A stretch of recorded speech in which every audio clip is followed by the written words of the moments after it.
Hey guys, and welcome back to my channel. Today I'm bringing you my November TBR, which is a little late, but I seem to be late for everything this month.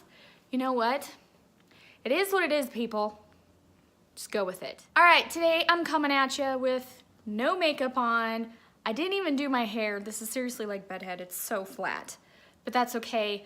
I had to take my dog to the vet this morning. He's getting surgery, so my youngest pup, Walter, which I'm sure if you've watched many of my videos, you've seen a little cameo of him or me yelling at him because he's kind of annoying, but he's getting neutered today.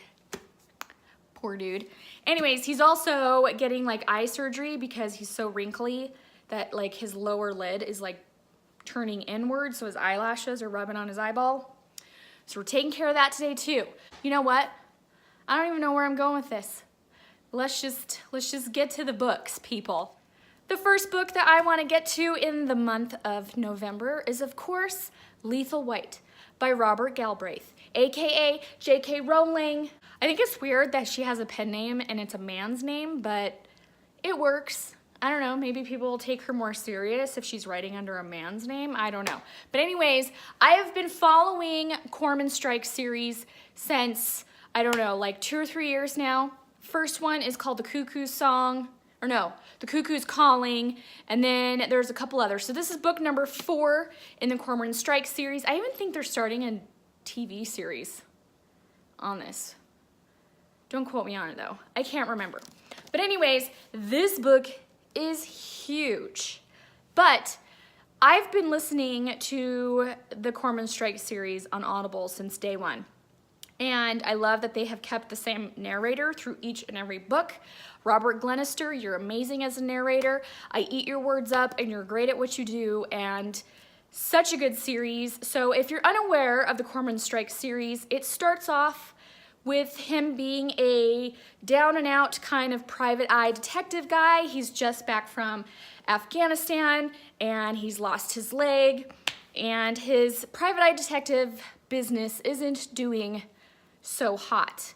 But lo and behold, his business starts to really take off when a very well-known actress commits suicide, or is it suicide?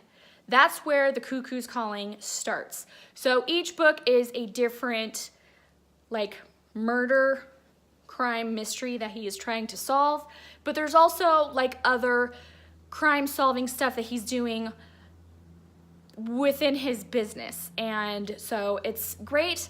I love it. I'm eating it up. I've already started this on Audible and I'm loving it so far. Pick it up. The next book that I want to pick up in the month of November is Glass Sword by Victoria Aveyard.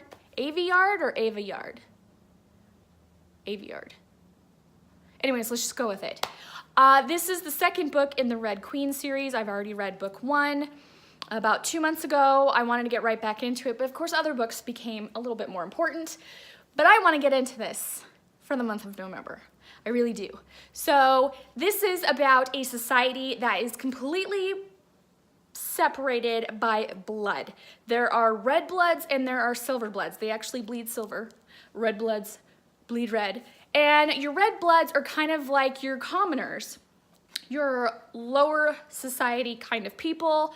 They work their asses off, but they have a lot of rules that they have to follow, whereas the silvers kind of run everything. They've got these magical powers and they're very political. There's like kings and queens, and you know, each one's got a different station of whatnot, and they look down on reds, and pretty much reds serve them. Anyways, I really loved Red Queen. I know a ton of people hated it because there was every trope imaginable.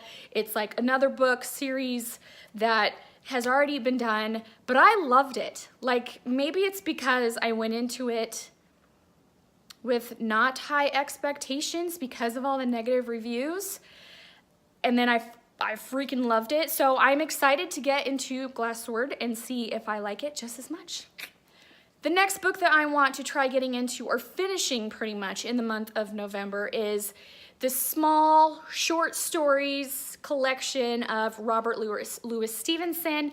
This is the Barnes & Noble leatherbound edition.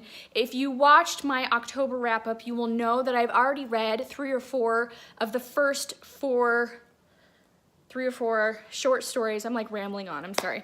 But anyway, so I've already read like Dr. Jekyll, Mr. Hyde, and a few others, but there are still like another 4 small short stories that are in this. As you can tell, I'm already halfway through, so that's about the 3 or 4 books that I've already read for the month of October. And I just want to finish the rest of the short stories in this bind up, just so I can say I've read the entire thing, and let's just get on with it. Bring on the classics, people. The next book that I want to get into for the month of November is, of course, A Court of Frost and Starlight by Sarah J. Maas. Now, if you've been watching my videos, you will know that I have been completely sucked into the Court of Thorns and Roses series. I have already read all first 3.